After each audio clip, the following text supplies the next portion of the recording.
असं आहे, आपल्याला सगळ्यांना माहिती आहे जागतिक संकट आहे। जागतिक संकटामध्ये सप्लाय चेन्स डिस्टर्ब झाले असताना आणि जगामध्ये अनेक देशांनी पेट्रोल डिझेलची इमर्जन्सी घोषित केलेली आहे। काही ठिकाणी 2-2 दिवस लॉकडाऊन आहे। अशाही परिस्थितीत आपल्या इथे पेट्रोल डिझेल आपण देण्याचा प्रयत्न करतो। काही ठिकाणी निश्चितपणे मोठ्या प्रमाणात लोक जमा झाले, त्याच्यामुळे काही कायदा सुव्यवस्थेची परिस्थिती तयार झालेली आहे। विशेषतः या सीझनमध्ये आता शेतकरी देखील डबकीमध्ये डिझेलची मागणी करतात। साधारणपणे नॉर्मली आपण ती देत नाहीत, पण या सीझनमध्ये शेतकऱ्यांना आपण देत असतो। पण शेतकऱ्यांच्या नावाने कोणी दुसऱ्यांनी होर्डिंग करू नये या दृष्टीने जिल्हा प्रशासन प्रयत्न करते आहे। त्याच्या वेगवेगळ्या उपाययोजना केलेल्या आहेत।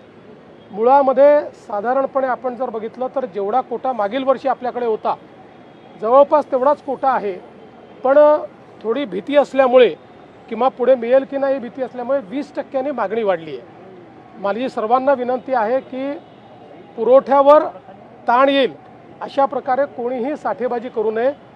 परिस्थिती नियंत्रणात आणण्याचा प्रयत्न चाललेला आहे। सर्व जिल्हाधिकाऱ्यांना सूचना दिलेल्या आहेत।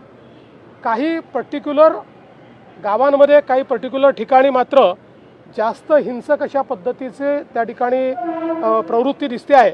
तिथे पोलिसांना देखील सांगितलेलं आहे की अशा प्रकारे जे विनाकारण हिंसा करत असतील त्यांच्यावर कारवाई केली पाहिजे।